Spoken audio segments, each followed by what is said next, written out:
Hello and welcome to the latest episode of the Retirement Cafe podcast, which is sponsored by My Financial Planner. Not knowing when you can afford to retire or what your pensions and investments and savings will provide can be worrying. My Financial Planner provides independent, fixed fee retirement planning advice, bringing clarity to your financial future. At My Financial Planner, we build a financial plan for your retirement and equip you with the knowledge to implement the plan, and if necessary, buy any products you need yourself. Find out more about getting a plan to fund the retirement you really want and deserve at myfinancialplanner.co.uk.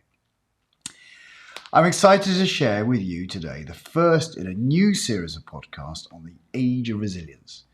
This series is designed to support and promote the agenda of the Longevity Week, which takes place this week between the 9th and 13th of November. The Longevity Week is an initiative created by the Longevity Forum, whose co-founder, Professor Andrew J. Scott, was my guest on the 100th episode of this very podcast, where he discussed his best-selling books, which include The 100-Year Life. The aim of the Longevity Week is to promote dialogue and test ideas on the future of longevity. One of the experts involved is Tina Woods. Tina's credentials in the area of longevity are vast. She's co-founder and CEO of the Longevity International, a social enterprise that brings together industry, academic and government stakeholders to drive both discussion and positive change around the longevity agenda. Tina's also Secretariat General of the All Party Parliamentary Group for Longevity, which launched the Health of the Nation strategy supported by the Secretary of State for Health and Care, Matt Hancock, which was earlier this year. She co-founded Collider Health, a social enterprise aiming to inspire and equip young people with the science and technology skills for the future, and recently published her book, Live Longer with AI. How artificial intelligence is helping us extend our health spans and live better too. A very warm welcome to the podcast, Tina. Welcome to the Retirement Cafe podcast, Tina Woods. Thank you. Very pleased to be here. I'm very excited to chat to you, Tina. Very excited. Now, you're involved in a whole ton of stuff. For those who don't know you, can you obviously we're here to, as the mainstay is to really support Longevity Week, and I know that you're hugely interested in that area of longevity. So tell me a bit about your background, how you've arrived at this point, and the things that you're involved in. Well, I'll try and not make this 4 hours long. So, but Longevity Week. So well, funnily enough, I guess I'm sort of kind of an expert in longevity now, which is a bit more of an accident than design, actually. I sort of fell into it, but very happily so, because it's an enormously interesting area. But yeah, so I'm here. So Longevity Week. So I'm running and involved in a few events in Longevity Week, which is quite interesting. So I touch various parts of Longevity Week for various reasons. A couple of reasons, which goes in some of the hats that I wear, is I'm the co-founder and CEO of an organization called Longevity International, which set up about 1.5 years ago, which manages the All Party Parliamentary Group for Longevity. So I've been hugely involved in that, and was very, very involved in co-leading the Health of the Nation strategy with Lord Filkin that we published earlier this year. Which was a culmination of 9 months of fast and furious efforts to bring together the community, very cross-sector approach, bringing the community together to look at how we can achieve 5 extra years of healthy life expectancy while minimizing health inequalities. But while government and NHS and so forth were sort of heads down sorting out the crisis, and still are to a certain extent, obviously we're now emerging into a second lockdown period, we decided to focus on one of the recommendations, which actually I'm launching during Longevity Week, which is Business for Health, which was the recommendation in the State and Health of the Nation strategy for a business coalition for a healthier nation, looking at the role of business and what their role could be in contributing positively to the nation's health. And of course, I work with the academic health science networks and NHS and the new technology on NHS X on technology and AI, so data-driven technology and AI, and looking at the role of technology in enabling us to keep healthy and well. Tech as a force for good, all these sorts of themes are very much at the heart of what I've been doing over the last 2 to 3 years.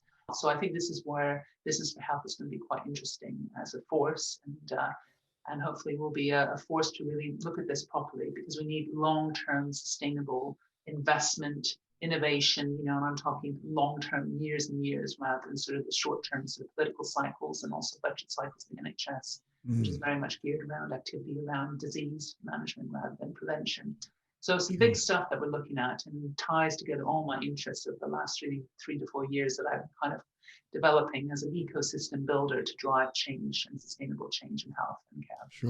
Sure. And so, Tina, how did you get interested in this work? What was where have you found the passion for this? Kind of started actually. So Collective Health started when I decided at the age of 52 to kind of do my own gig, and that was after reading Andrew Scott's book. So I had already decided to do my own gig, but then Andrew Scott's book was quite helpful, because I was in this sort of state of kind of panic, thinking, oh my goodness, I'm in my early 50s, I'm entering this tech world. Of course, it's dominated by sort of, white young males, and I'm like this middle-aged woman, my kids are leaving home. I'm like, oh my God, I'm such a fraud, So I did the whole imposter syndrome thing. I was just completely lost, thinking, oh, can I make it into this tech kind of arena, blah, blah, blah. So I kind of started that way. And then, of course, the last 3 years, things have kind of, developed further and have started to kind of take off in a way. But doing something that I love, following my passions, all that kind of stuff, is a big part of my story, which, when you're hit middle age, is kind of like a big part of, I think, a lot of people's stories, thinking about, what do you do when your life, and especially if you're in a kind of a situation now, COVID, when people are losing their jobs, they're kind of stuck thinking, oh gosh, what's next? And I just thought, with all my interests and my passions, I kind of just wanted to do projects, that I personally really believed in, that had more of a social sort of a purpose to it, an underpinning, that it wasn't necessarily all around the commercial side of things, because of course a lot of my previous life had been around that, and I felt the time was right to really look at what I could do with a more kind of purpose-driven agenda, looking at and working with organizations that really have that as part of their ethos as well. So that kind of is how I started. And then, of course, having then started working in the technology space, and then, of course, my work in public sector, and then becoming quite acquainted then with the industrial strategy, and, of course, the Age and Society Grand Challenge, and then Healthy Age, which I mentioned, it kind of opened my eyes and how we really need to kind of look at the ecosystem differently. And so that is very much sort of how I've kind of been participating in driving some of these projects and big ambitions through is looking at it through a much wider lens of how we need to, get people together, organizations together, sectors together to drive that kind of impact, to achieve, really more for people, sort of normal punters at the end of the day. Yeah. And so the All Party Parliamentary Group for Longevity, which is supported by Matt Hancock, isn't it? I think. Well, it's a cross parliamentary group. But Matt Hancock is very supportive. Well, very supportive in the Health the Nation strategy, but also Business for Health. He has officially put his support behind Business for Health. So, I mean, one of the aims is to turn the problem of aging into one of the most promising opportunities of the 21st century. Yeah. So this sounds a little like an exam question, but discuss. Well, because that sounds a bit. I get the problem. I understand all the implications of an aging population. For healthcare and for business. As a problem, though. That's what I'm. So tell me how you view this as an opportunity. People talk about the aging demographic as a challenge and a problem, but actually, if you look at it the other way, it is wonderful that we have achieved these gains, except for these wobbles, and of course, COVID has now struck. It has been a wonderful thing that we've achieved this growing kind of, lengthening of our lives. What we really need to focus on is actually making the quality of our lives, our healthy bit, better. So that's the big opportunity. And what I see as the most exciting thing, which of course, as I write about in my book, which you can see in the background here, and which I'm sure we'll come on to, this goes back to my roots as I studied genetics and have always been really fascinated by science and technology, is that we are seeing the most unbelievable developments, at sharp end of science and technology, really unraveling, the secrets of aging, the physiological and genetic base of aging, what has happened at the cellular level, what we can do to influence, how we age through interventions. And this is where lifestyle, what we eat, and all these sorts of things are really very, very interesting. So all the things that our grandmothers and mothers used to tell us about eating your greens and seeing your friends and getting fresh air and exercise, science now is really explaining and elucidating why. But also much more interestingly is at an individual level, what we can do, but also at a population health level. So that's fascinating. And indeed, all the explosion of scientific discovery that we've seen in the case of COVID, with just look at, the vast strides we've seen in the vaccine development and, treatments, around the world. A lot of that has actually been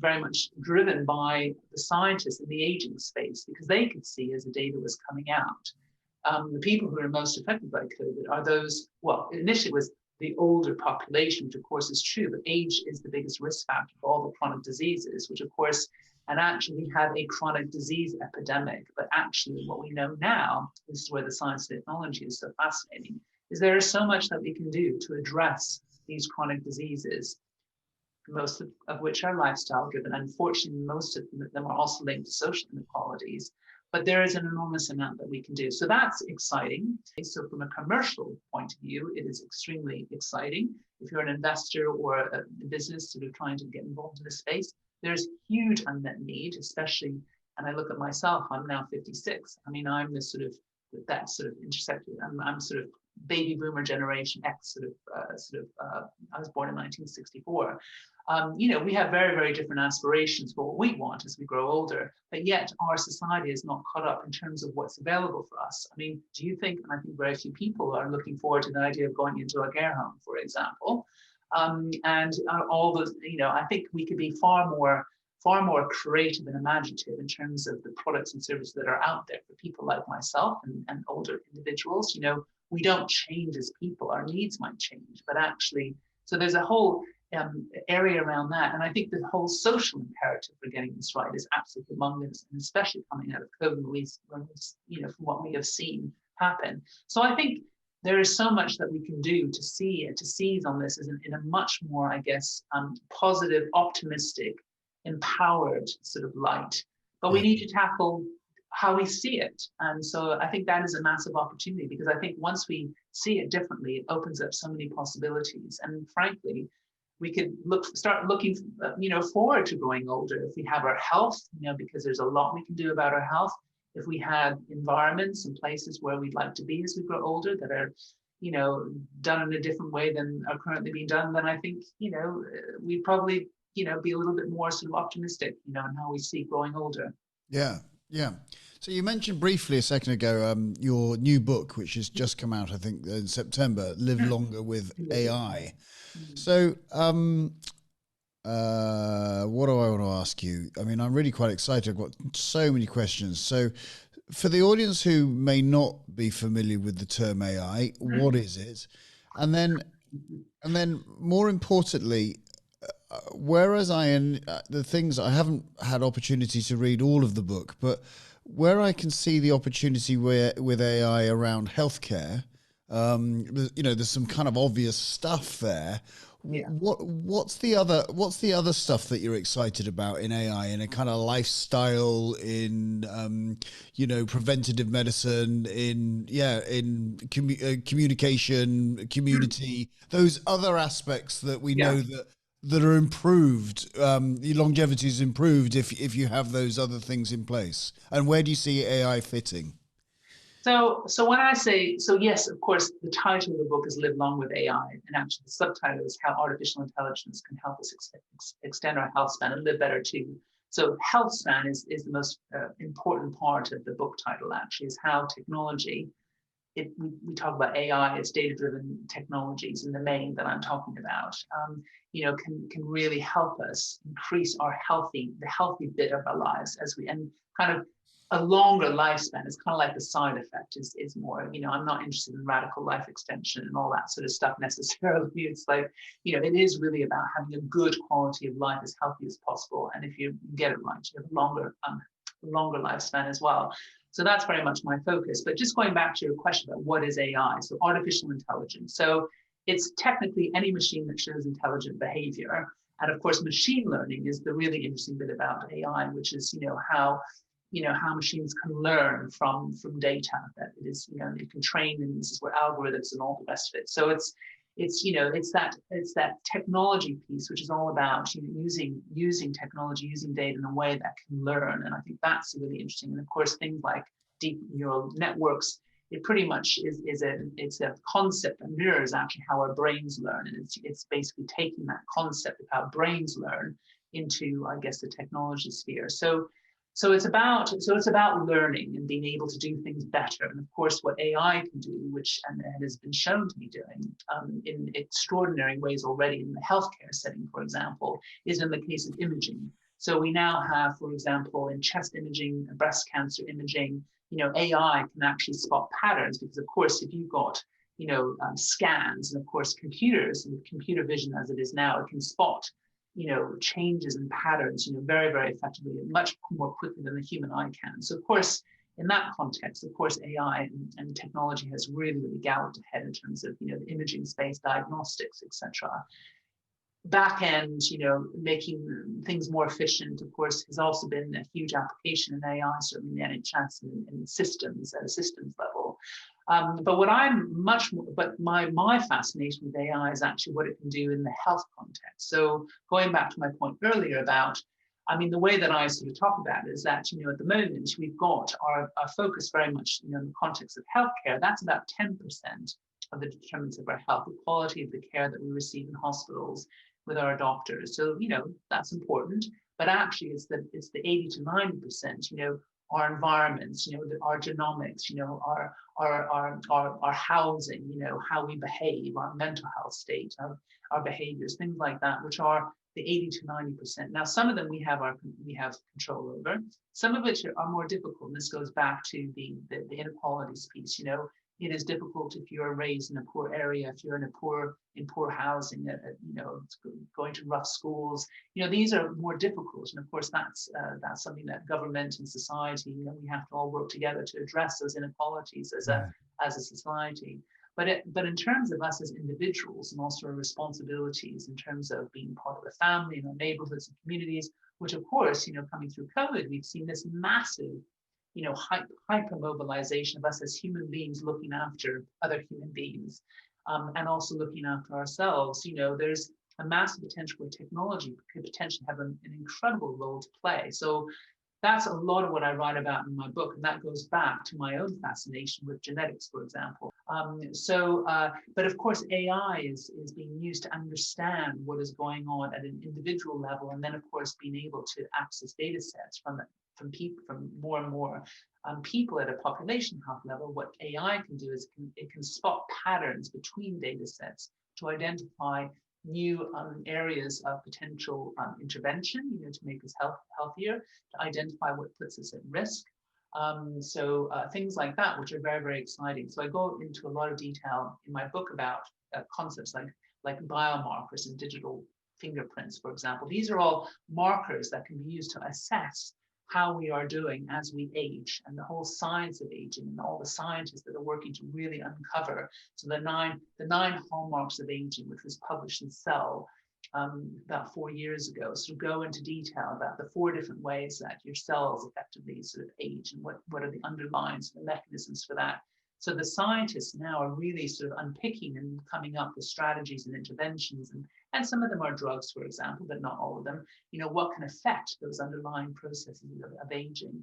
So these biomarkers, and this could be, everything from your blood biomarkers to how fast you walk, that to data, for example, gait analysis, how fast you walk at the age of 45 is a very good indicator of how you will age, in the future. So being able to capture that through wearable technology or sensors in the home, these are all markers that are indicative of your innate kind of health state, as it were. And what's really interesting is being able to combine those biomarkers with AI to spot the patterns between those biomarkers that potentially could identify one day, and this is the holy grail, for example, what puts people at risk of, for example, dementia or other chronic diseases. And of course, what is also being discovered is how all these chronic diseases of aging all lying in a kind of like in a cluster on a spectrum, because it's all interlinked. So that's the fascinating bit, is that we're really getting to understand chronic diseases and how they all, and of course, age is a big risk factor. So once you start being able to attack and put in place the interventions that address underlying mechanisms of chronic diseases, you then become healthier, and you can stay healthier. Yeah. So one of the things, or one of the human conditions I know that my studies have shown me, is that as human beings, we find it pretty tough to see our future selves. Mm. So, we can kind of maybe get an idea of what 36 months will look like.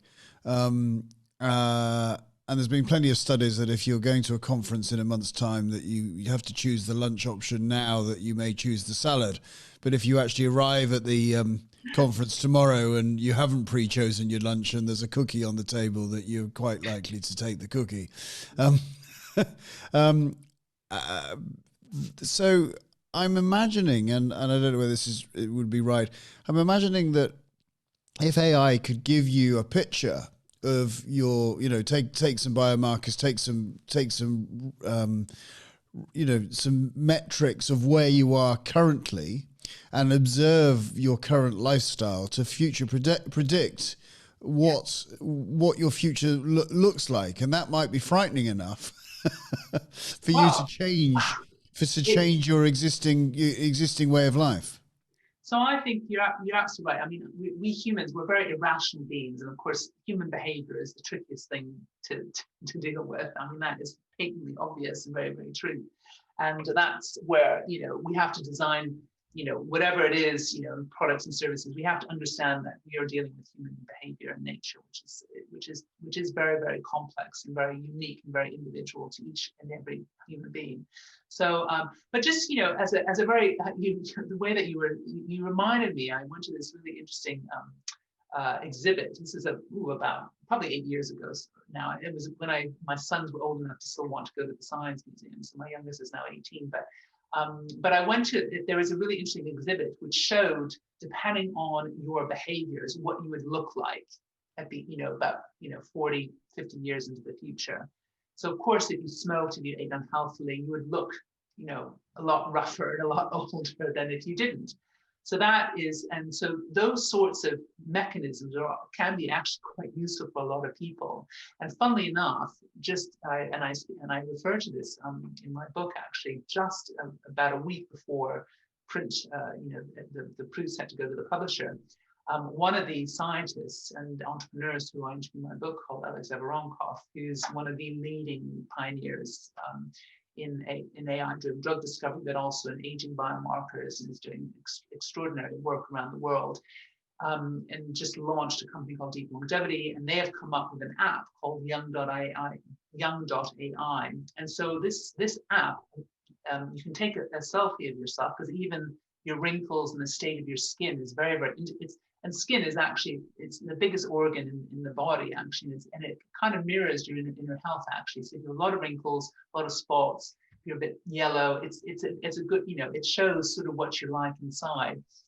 So taking a selfie and then adding a few of these, what I was mentioning earlier, these biomarkers, it can actually give you an incredibly accurate prediction, of your biological age, but also, more interestingly, what you can do to either do better, what are the interventions so that you can reduce your biological age if, for example, it's over your chronological age, which is obviously a bad sign if you're aging more quickly than your chronological age.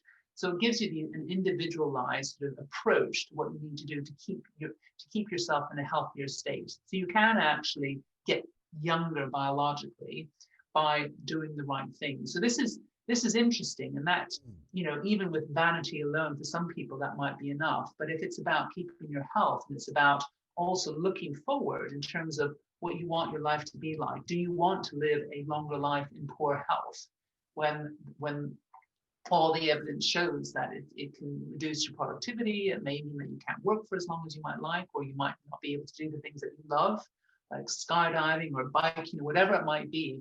These are what we need to really, really understand. So any mechanism that allows us to project into the future and more importantly, can show what, through how changing our behavior might give us a better future in terms of what we as human beings want to be able to do and keep doing as we grow older. These could be very, very powerful motivators, actually. And a lot of companies that I deal with, who are sort of, in the sort of technology camp. So I mentioned a company earlier. In fact, I interviewed the CEO of this company called Sweatcoin in the book.